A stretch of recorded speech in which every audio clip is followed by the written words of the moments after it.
tu sais, comme les cours en amphi, un cours magistral, tu sais, t'as des gens là, des sachants qui te font qui te parlent de leur sociologue et tout, mais on n'en est plus là à W. Tu vois ce que je veux dire? Oui, oui, moi je te rejoins. Enfin, je savais pas quoi penser du space, tu vois. Je suis aussi monté parce que j'allais dire, moi je sais pas trop quoi en penser. À part le fait de penser que c'était pour promouvoir l'action du collectif Hagra, qui est à saluer, hein, puisqu'il vise les autorités et ses structures, ce qui produit l'islamophobie. Après, oui, oui, c'était extrêmement léger, mais c'est pour ça que certains. Moi, j'ai bien aimé celui qui tient parce que je sais pas qui c'est, le compte de l'avocat. Ah putain, comment il s'appelle? Qui est décédé il y a pas très longtemps. Vergès, mais je me mets Voilà. fait avoir. Un instant, j'ai oublié qu'il était décédé. J'ai vraiment cru que c'était lui, hein, vraiment. Ah. Parce que Moi, j'ai bien j'ai cliqué sur son profil, il y a marqué avocat, nanani. Je trouve ça même bizarre de le concept. C'est peut-être son fils, hein. C'est peut-être son fils qui le tient. Il me semble qu'il est avocat, son fils. Peut-être. Mais j'ai bien aimé son intervention, justement, lui, je l'ai trouvé super pertinent. Qui, entre autres, il a dit qu'il fallait faire attention. Franchement, c'est rare de l'entendre ça, c'est rare. Surtout de la part des Blancs, qu'il faut faire très attention à ne pas employer des termes comme islamisme, terrorisme islamiste, etc., etc. Parce que ça avait été employé justement et lui je l'ai trouvé pertinent, mais je pense que les intervenants il fallait apporter justement ce que tu n'as pas trouvé dans le space, mais moi je pense que c'était pour promouvoir l'action, et puis encore une fois ils ont dit que c'était un premier space qui allait en amener d'autres, donc voilà, après moi je sais pas, j'ai eu l'impression de me mettre mal à l'aise après ma prise de parole. Il y a eu comme un silence. Justement, je suis complètement d'accord avec toi. C'est pour ça que j'ai fait la rétrospective et en disant qu'il fallait élargir, que l'islamophobie, ça s'arrêtait pas à ce que subissaient les musulmans. C'était aussi l'islamophobie. Ce qui permet l'islamophobie, c'est aussi l'instrumentalisation de la question juive. Ce qui permet l'islamophobie, son accélération folle, c'est aussi ce qui se passe depuis 1 an et demi en Palestine, etc., etc. Et que pour lutter contre l'islamophobie, il fallait pas lutter uniquement contre les discriminations liées que subissent les musulmans, mais aussi l'instrumentalisation de l'antisémitisme qui permet l'islamophobie, et aussi les positions de l'État vis-à-vis de la question palestinienne, qui elle aussi favorise l'accélération des politiques islamophobes. Je veux dire, si on regarde bien, et je finis sur ça, depuis 1 an et demi, les politiques d'État islamophobes, elles ont explosé. Et c'est pas un hasard que ça coïncide au lendemain du 7 octobre. Complètement d'accord. Sabah, du coup, vas-y, Sabah. Ouais, je suis fatiguée parce que j'avais l'impression de revivre un space d'il y a quelques mois où j'avais eu ce débat, ce sempiternel débat sur la sémantique. On ne se pose pas des débats sur le terme, d'autres termes, etc. parce que ça va de soi, en fait. Quand il y a le Conseil de l'Europe qui parle d'islamophobie, quand les Nations Unies mettent une journée internationale de lutte contre l'islamophobie, quand ce terme est utilisé à travers le monde, pourquoi nous, en France, on devrait avoir une spécificité avec une terminologie particulière? Donc ça aussi, on a l'impression qu'en France, il faut avoir toujours ce débat, ce sempiternel débat sur la sémantique et l'utilisation de certains termes. C'est usant parce qu'en fait, finalement, on se perd encore une fois. C'est comme le débat qu'on avait au début de ton space avant qu'il crache. C'est qu'on se perd, on s'enlise dans quelque chose et on n'est plus dans l'action. On n'est plus dans contrer ce dont on parle. on est sur finalement donc le superficiel, on est sur quelque chose de rhétorique, sur l'appellation, sur en gros non pas le mal en lui-même, mais sur comment on doit appeler le mal. Ben, le mal, c'est le mal. Donc, peu importe comment vous l'appelez, ayons des moyens de lutte. Ben, déjà, avoir un arsenal législatif qui permet de reconnaître déjà l'islamophobie comme une circonstance aggravante sur des crimes et des délits. Ça serait déjà pas mal. Je ne sais pas si c'était prévu dans la commission ou pas. Ils en ont pas parlé. Le législateur ne reconnaît pas le terme d'islamophobie. C'est une catastrophe. C'est-à-dire que même dans les textes de loi, même dans les amendements, etc., on n'en parle pas. On ne parle pas d'islamophobie. On n'utilise pas ce terme-là. Donc, la France a cette spécificité-là. C'est qu'elle ne reconnaît pas ce terme-là parce que il y a eu un travail aussi de sape, de fait, par le printemps républicain et par les néo-laïcs de nous dire que l'islamophobie, c'est finalement la critique de la religion.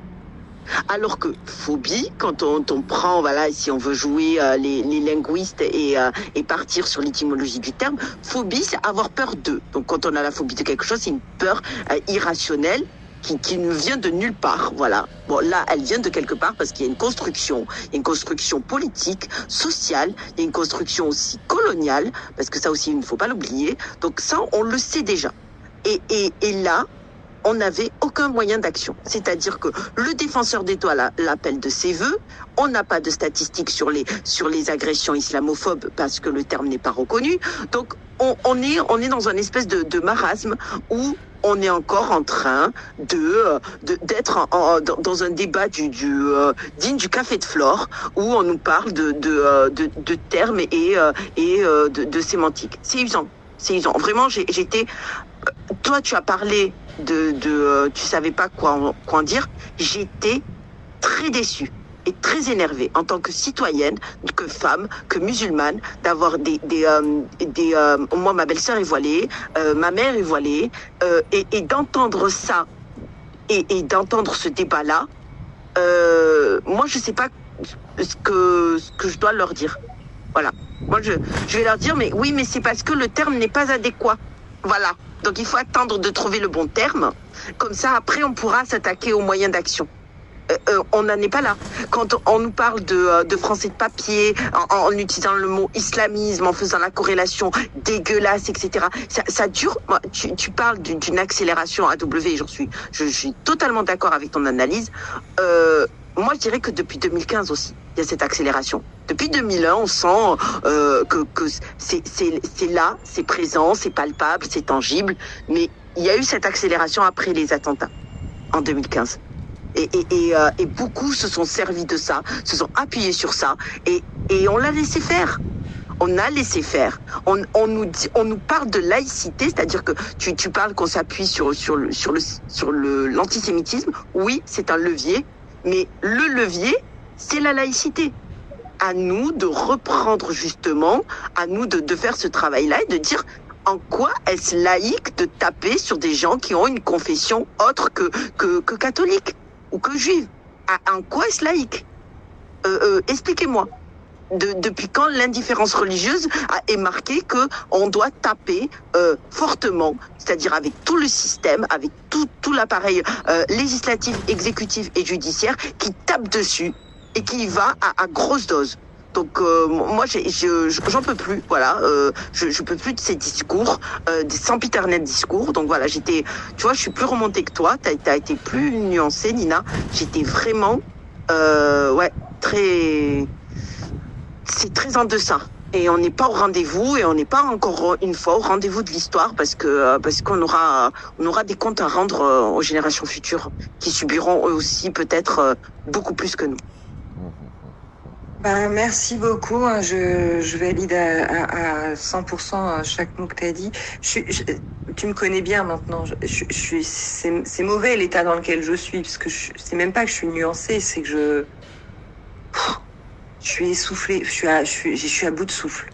Je suis à bout de souffle. La peine que je ressens vraiment en tant qu'humain, elle est tellement grande que j'ai même plus cette énergie qu'on me connaît. Je suis fatiguée, vraiment, je suis... Et hier, vraiment, j'ai eu un espoir. Et je crois que c'était à la hauteur de ce que je ressens aujourd'hui. Cette déception, je me suis dit, oh... C'est-à-dire que ils sont déjà en train de s'organiser pour nous chier une loi sur le racisme anti-blanc. Et nous, on est encore en train de parler de la sémantique, blabla. Et ils vont nous... Vous allez voir, heureusement qu'on a l'humour.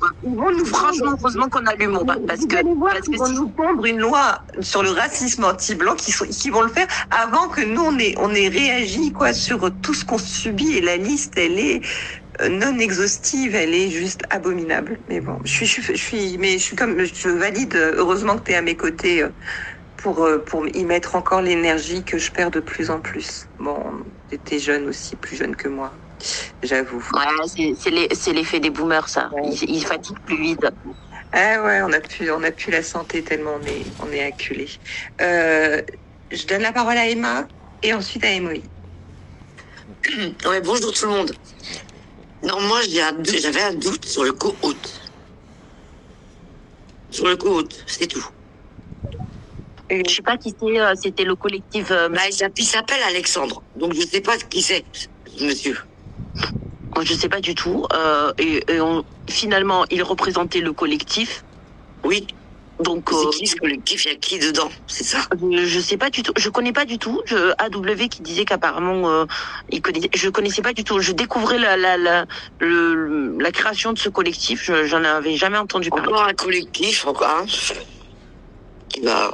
Comme vous dites, hein, ils ont parlé que de la sémantique, en fait. C'est vrai. Que ça. Bref, moi j'ai un doute. Je sais pas, j'arrive pas à se...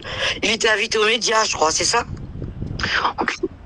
Aucune idée, vraiment, Emma. Je ne connais pas le monsieur, mais bon, si AW dit que le compte Hagra est un compte... un collectif sérieux. Non, moi je me suis basé juste en une phrase, je me suis basé sur le communiqué qui est sur leur compte. Ils l'ont posté là il y a juste quelques jours. Vous pouvez lire, il est très court. Et franchement encore ça va quoi. Je veux dire. Oui, ça va. Pour ceux qui l'ont lu, vous pouvez donner votre avis hein, si vous estimez que ça va pas. Je l'ai pas sous les yeux, mais je l'ai lu et j'étais un peu rassuré, je dis bon, parce que je connais pas le collectif aussi. Hein. Voilà. Moi non plus. J'ai vu qu'ils sont passés aux médias. Et par contre, Rêve, il a fait une très bonne intervention quand même. Il a dit, faut garder ce mot-là, islamophobie. Ouais. Oui, Rêve a fait une très bonne intervention, mais comme moi je connais bien Rêve, pas de surprise sur ce qu'il a. D'ailleurs, il n'est pas resté, hein, je pense que lui-même. Non, il est intervenu, puis après il est parti. Oui, je pense que le space n'était pas à la hauteur. N'était pas à la hauteur. Je sais pas. Il y a quelque chose. Moi aussi. Vraiment... Au bout d'un moment, je laisse jusqu'à la fin. Je me dis, c'est vrai que ça a coupé d'un coup, en plus. Hop. Du coup, moi j'ai entendu l'intervention de AW et j'avais pas envie d'entendre leur conclusion. Il n'y avait pas de conclusion. Hein, ils ont coupé comme ça net. Ok. MOI. Salut. Moi, je voulais dire 2-3 trucs. Déjà, je vais reprendre Sabin sur la sémantique parce que ça commence à bien faire. C'est pas des néo-laïcs, c'est des pseudo-laïcs. Hein, nommons bien les choses. Pour la blague. Non, c'est des pseudo-laïcs. Ensuite, si vous êtes déçus, c'est peut-être parce que vous n'êtes pas le public de destination. Nous, on a quand même l'habitude maintenant de parler des problèmes d'islamophobie.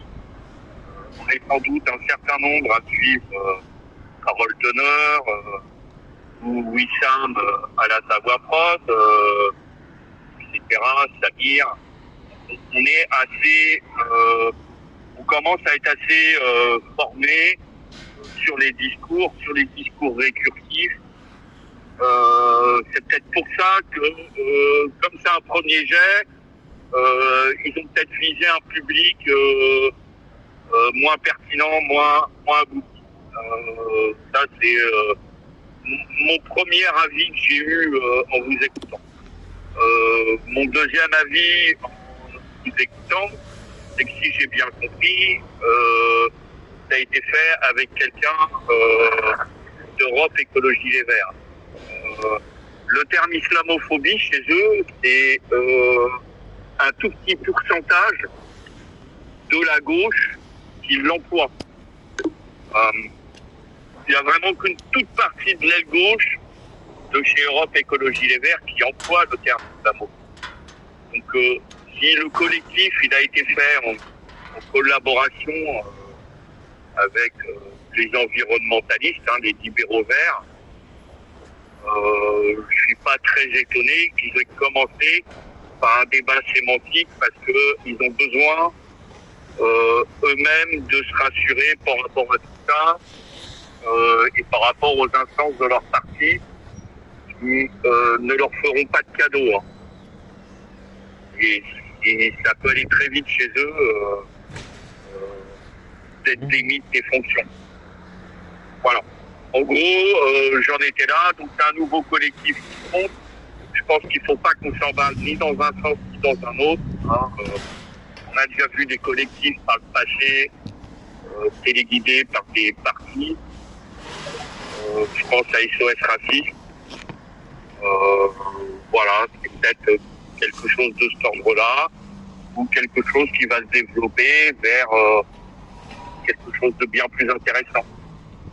Je dirais à observer et à pas s'emballer, pas projeter trop de désir dans quelque chose de nouveau.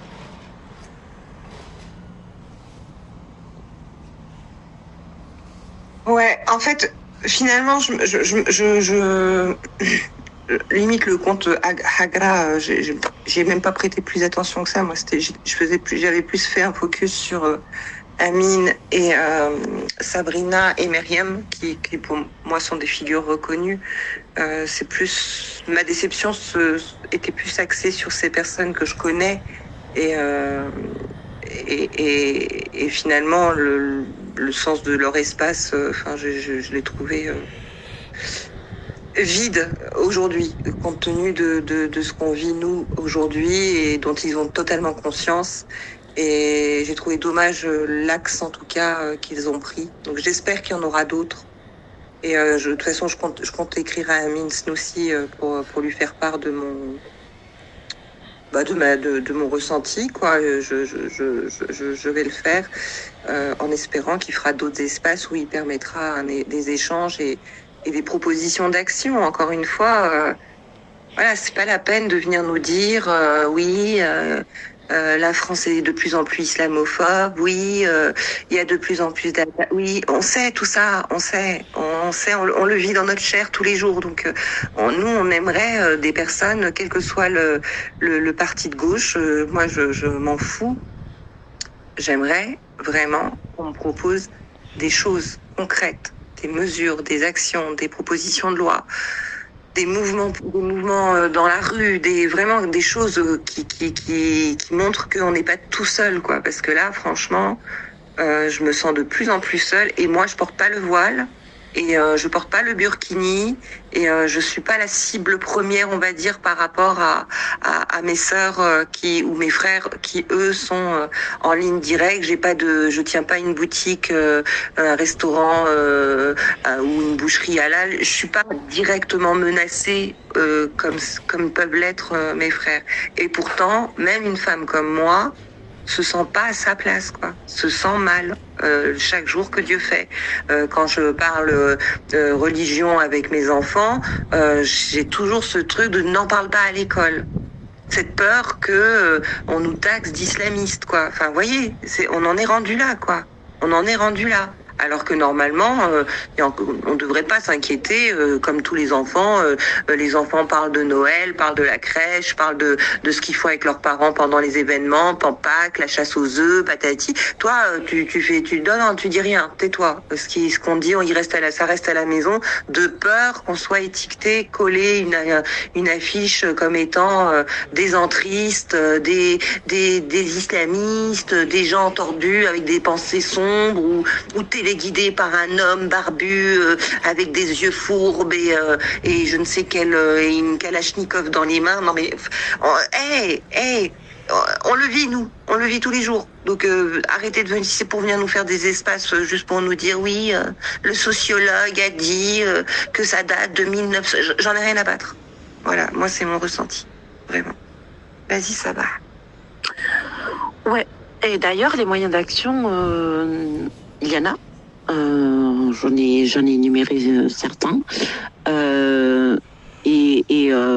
On peut pas. Le problème, c'est qu'on ne peut pas quantifier.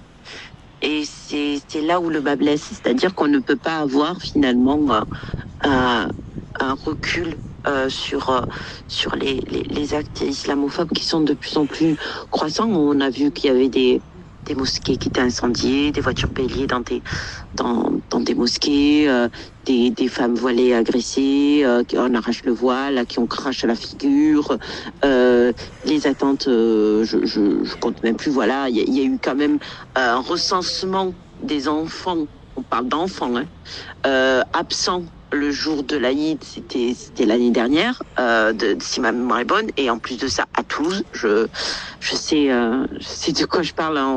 Pourtant, on n'est pas dans une ville RN, et on est dans une ville dirigée par un macroniste. Donc c'est compliqué. C'est compliqué d'avoir ces espaces où on attend beaucoup finalement parce qu'on en est là, on attend beaucoup et finalement ça fait un peu pchit, c'est le soufflet qui retombe. Donc oui, je comprends, voilà, cette déception et je l'ai exprimé. MOI, quand je parle de néo-laïque, ce n'est pas moi qui l'utilise, c'est des termes de sociologues qui justement ont analysé l'idéologie et les on va dire les éléments de langage utilisés par le printemps républicain. Tu vois, je vais faire de la sémantique là aussi. Donc, je sais que c'est néo, donc ça fait nouveau, etc. Les nouveaux laïcs, mais c'est finalement c'est cette nouvelle idéologie qu'on nous vend, et etc. Donc, c'est dans ce sens-là, je pense qu'il voulait le porter avec ce terme-là. Je pense qu'il va falloir peut-être nous aussi être beaucoup plus à même de taper du poing sur la table.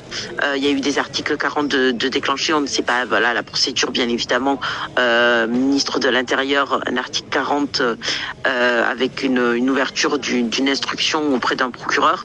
Bon, on s'attend pas non plus à des miracles, mais il y a deux députés qui l'ont fait. Et on espère que voilà, ça va être de plus en plus et que on ne doit plus rien laisser passer. Vous savez, quand il y a eu les signalements Arcom, etc., sur toutes les folies et dingueries qui ont été dites, etc., quand il y a eu toute cette vague dégueulasse et qui continue encore, parce que on devrait ne jamais arrêter finalement les signalements Arcom, il faudrait ne plus laisser passer aucun dire. Voilà.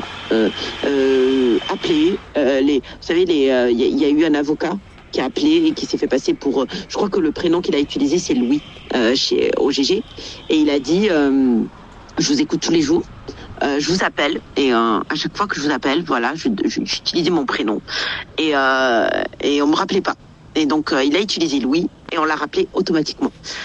Ça, et qu'ils prennent la parole et qu'ils le disent ouvertement, c'est important. Ne plus laisser passer quoi que ce soit. Peut-être qu'on va nous dire on fait du ouin-ouin victimaire, on est toujours dans la posture de la victime sans essayer finalement de voir le verre à moitié plein, etc. Bon, on voit bien que quand il y a des condamnations qui pleuvent, le ouin-ouin, eux, la posture victimaire, alors que eux-mêmes sont coupables, et eux, ça les dérange pas. Mais quand on est quand même fustigé, ostracisé, on est vu comme des Français de seconde zone, voire même comme des Français de papier par le ministre de l'Intérieur. Ouais, moi, il y a des discours, je peux plus, on doit plus laisser passer ça. On nous disait de faire attention à toute propagande. On nous a appris la propagande à l'école. On sait ce que c'est la propagande et qu'est-ce que ça amène. Donc, nous ne laissons pas faire. Voilà. Et je pense que c'est pas en attendant des politiques qui n'assument pas, parce que c'est ça le problème. qui n'assument pas le terme islamophobie qu'on va attendre quelque chose parce que finalement, ils l'ont utilisé parce qu'ils n'ont pas trouvé mieux, faute de mieux. Parce que s'ils avaient trouvé quelque chose de mieux, ils auraient utilisé autre chose. Voilà, c'est ça l'argument. C'est usant.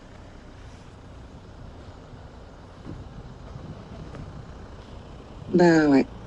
Est-ce que quelqu'un a quelque chose à rajouter? Après, j'ai titré islamophobie, racisme, haine-phobie, antisémitisme. Hein.